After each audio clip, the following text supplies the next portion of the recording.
I'd like to invite our other presenters up here. We'll have a brief panel discussion.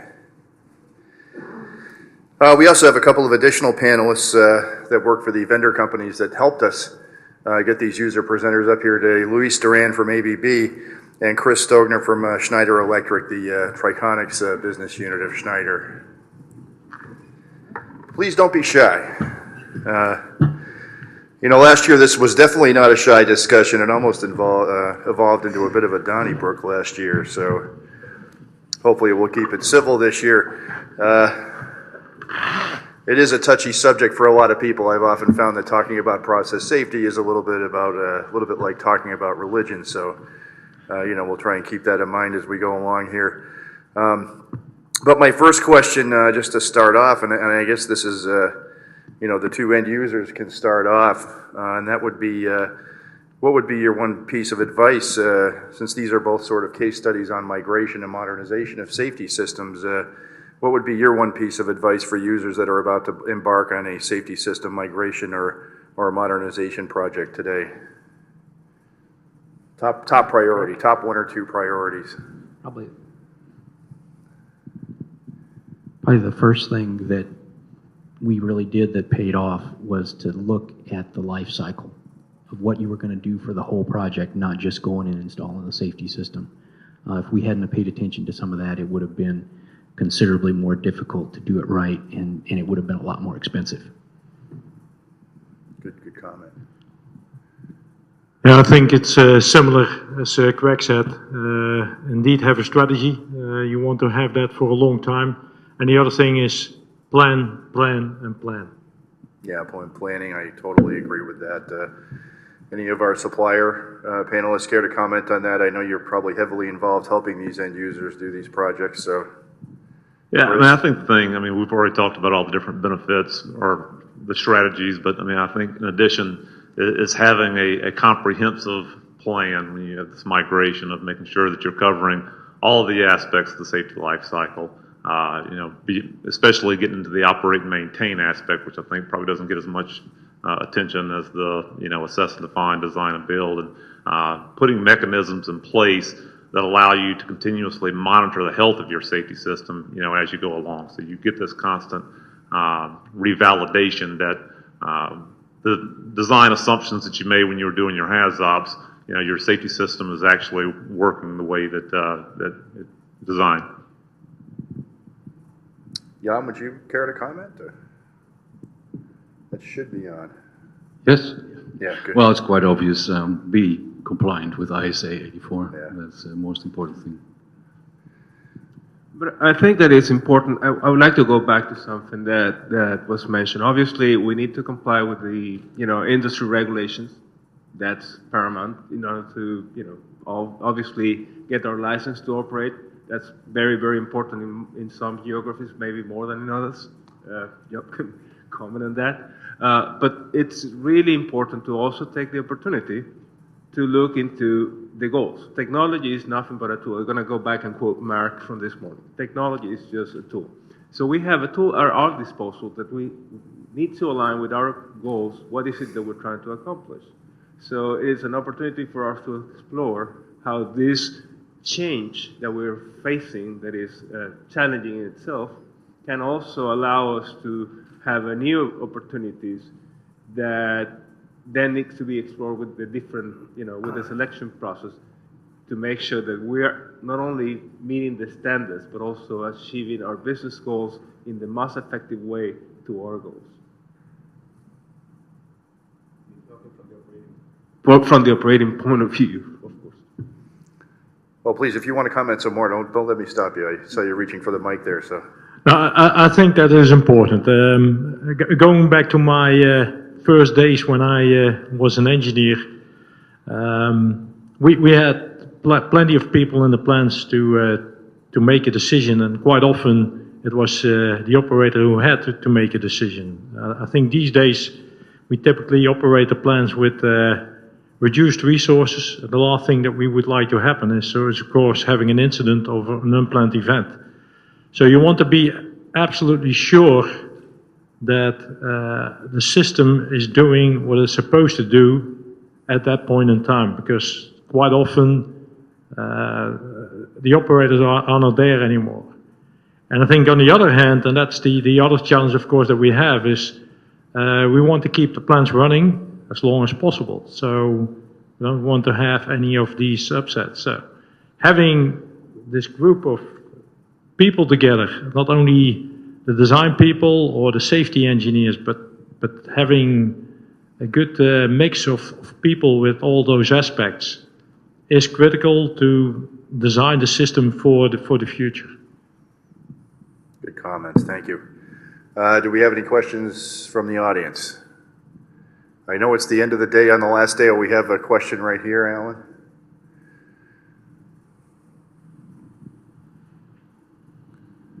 If you don't mind just telling us who you are before you ask the question. My name's Trevor Haraike. I'm an engineer with Synovus Energy, an oil and gas company in Calgary. With SIS implementations and that, we often find that we have like maybe a dozen, maybe 2 dozen SIS loops. However, we have many fire and gas loops. I guess the question I have, or maybe multiple part question, is where is this starting to show up in a stronger, better form in the terms of the standards? For the owner-operators, how are you treating the fire and gas signals? And maybe the third part, and I could probably consume the entire time of the panel here, but how is this interfacing, or how is this stuff marching in the same direction or coordinating better with other systems like, say, fire panels, particularly around places like MCCs? So I'm guessing it's going to take a while to answer that. Great question. Anybody care to jump in on that? Where does fire and gas detection fit in? One of the things that we're doing is we've implemented safety systems where we've needed to in the process units, but we're also stepping back where we have like emergency isolation systems and release protection systems, and where appropriate, we're building those into the safety system environment rather than having a separate system to maintain and trying to coordinate some of the activities that are going on for those kinds of applications. Go ahead. We also have integrated in the same system. So burner management is for us as critical, and we also incorporate it in our system, and that brings a lot of benefit from that point of view. I would like to start going back to one of where you find kind of guidelines. And ISA has published a technical report on fire and gas systems. It's really good. On your second part, whether or not to treat it as an SIS, there's a lot of debate. It's almost as heated as the one on integration. Mm-hmm. So let's not go there in this session. We in ABB see a lot of systems that are using essentially a seal-capable rated safety system, or as a mitigation layer of fire and gas systems. We also seen burner management applications, and depending on the geography and the preferences of the operating company, you will have more or less of that. But in general, across the board, we see a lot of opportunities there. You bring a good point in the interface with the the MCCs. And we are seeing an increased requirement on that. Not to go into vendor-specific solutions, but obviously each platform will provide for some mechanism to bring panel information into the system or to communicate with the panels. That's in a way. So each vendor will probably, I'm sure Chris will comment on that as well. But so without giving the specifics, I mean, that's part of the infrastructure that is being added or has been built into some of these new systems as part of the integration mechanism. That is not the integration to the process control system, but across other applications, including the MCCs, and using digital, field buses that are safety rated for those purposes. Anybody else care to comment on that issue at all? Okay. That's a very good issue, though, and I know it's a real hot-button topic among end users right now. I guess, Jan, I'll direct this next question at you, and we know the You know, the standards landscape is fairly complex, and I know you mentioned at the end of your presentation that the only way to comply is to comply, but maybe you could give us some input on how prescriptive the safety standards really are. I mean, are there certain areas of ISA 84 that might be sort of gray areas or open to interpretation, or is it just follow the standard? Well, the standards, of course, are function-based. You need, or performance-based. So you need to perform in a certain way. Are they open to interpretation? Yes, a lot, of course. But yeah, for instance, how you have to quantify the risk in your process. Well, if something is ambiguous, could be ambiguous, it's quantification of a risk. You have operators there, they have years and years of experience. They can tell you, well, this cannot happen more than once every year, or this is our history on that. So the better you quantify, the more exact you are going to be. But yeah, that's what the standard requires, you to quantify what the risk is and then quantify how you are going to reduce that risk. Is that open to interpretation? Yes. But then again, the standard says that you have to monitor how your safety system performs, operates. And if you keep a good documentation of that, a good history of that, you have to go back and see if the assumptions you make during the HAZOP, your quantifications, are still valid. If they're not, you have to go back, and then you might end up in replacing some of your safety system functions to do that. So the standard requires you to get a good starting point, but keep updating and keep performing better. Very good.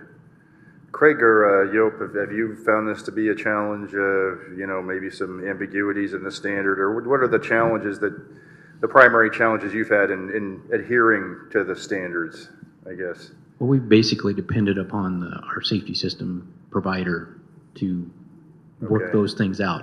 However, from more of the plant operational side of it, there are a number of different ways to implement things, and that's something that in the plant we set some specifications about how we were going to do things, and they weren't necessarily done across the enterprise when it was Marathon the same way. And it's really good to actually take the standard a little bit farther and lay out how you're going to solve some of those problems and keep it documented and be consistent throughout all your safety system projects. Joop, would you care to comment on that as well, or? I think the challenge that we have is how do you bring it all in practice? That's it's nice on a piece of paper, and of course documentation is also easy, but doing the test really in the field in plants that are running for years and years, how do you do that? How do you trigger that the system has done what it was supposed to do? Track that and do the analysis. Is still, in my view, a big challenge that we have in the industry. Okay. I do agree. It takes a different way of thinking. And so if you have an incident, the first thing you want to do, of course, get the plant back up. Or a shutdown, an unwanted shutdown, you want to bring the plant back up. And that's all you think about. You're not going to say, okay, now I have to go to a meeting next week and we have to evaluate this, et cetera, et cetera. That is, but that needs to be standard practice. But I'd like to mention something, Rick, because I think that we need to put things in perspective. I was hoping to see in Jan's slide a reference to the fact that the standard, I mean, it's a performance-based standard. So the community in the plan needs to define how are we going to satisfy this standard and achieve our operating goals.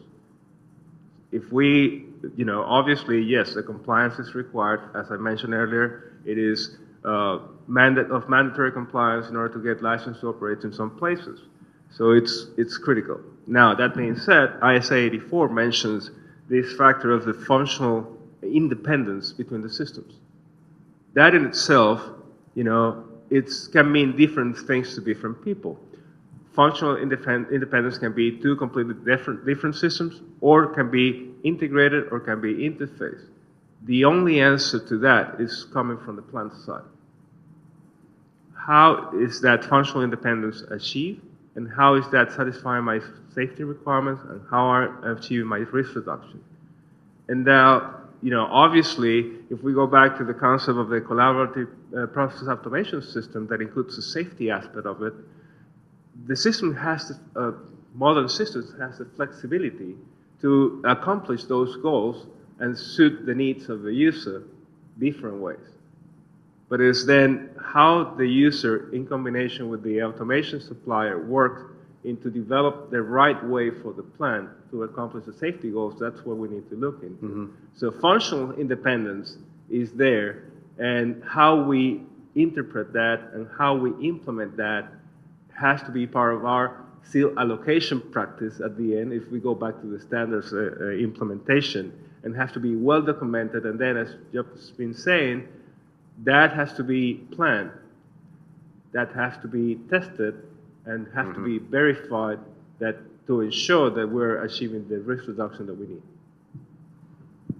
Chris, any words you want to share on? Yeah, just follow up on what you were saying, that the standards kind of give you the framework for how to go about assessing risk, and the different methodologies of doing that. But there's still the subjective aspect for end users, where what is an acceptable level of risk, or what does consequence mean? Especially we have customers that multiple sites, and they went through these processes, and they come out with different assessments from one site to the other that are basically the same unit, right? So that they have that subjective aspect there. So there's a lot of value in having collaborative teams between the sites. But there's also a lot of value, I think, in having software applications to help you close your safety loop, right? So once you get into that operate and maintain phase, and like Jan was saying, you have to keep revalidating and verifying that your safety system is performing the way it was designed. And so having a software tool, I think, to help do that, and you can define what your key performance indicators are, and you can measure those things and track it. You can now bring continuous constant awareness to the users that, hey, either I have a problem here, that something needs to be addressed, and you can be more proactive, as opposed to a safety system is very reactive by nature, where it sees an event and it does a trip. Now we can be proactive and prevent that from happening by having these KPIs and tracking them. And then also, if your safety system is performing better than you think, then you can maybe even start optimizing your proof test intervals. Good comments. Yeah, thank you. I wanted to. Did you have one more? Yeah. I wanted to mention something kind of in reference to the presentation. I think that I want to go back to Jan's presentation. At the back end, there was an assumption that I have to disagree with. I would like to disagree publicly, so it's part of that discussion. I think that the assumption that an integrated system has a higher probability of failure, of common cause failures, I think it's not necessarily correct. I think that it has to be part of the analysis. It's absolutely part of the analysis. But the assumption from the gate that is higher than a separate of interface is not, in my opinion, correct. And I believe that even if you might have at this point just look into the commercial space in the automation system world, if you look into how things are being done, you can have different ways in which you can have a high common cause failure, even if you have two completely separate product platforms, and you still have the same issue that you think that you will find. So it's important to analyze how, and the way the standards refer to that is the systematic capabilities and the systematic failures that are introduced in the system by the programming or the design, the human factors. And that has to be taken into account in the analysis of the platform that is going to be chosen. And I think that it's important to make that point. What I left out there in my presentation, I was talking about the common cause between the two independent layers of protection. So the common cause between DCS and safety. And of course, in the common cause within any single safety system is probably way higher than the common cause between the DCS and the safety system. So I was not talking about common cause that you use the same backplane on the same safety system. No, I'm just using the common cause as, okay, it's manufactured by the same manufacturer. It is probably programmed by the same developers. That type of common cause between protective layer, DCS protective layer, SAS. I understand that, and that's exactly what I'm disagreeing, because even though you might have products from the same vendor that are doing two different functions, the vendor has the responsibility to avoid those common cause factors.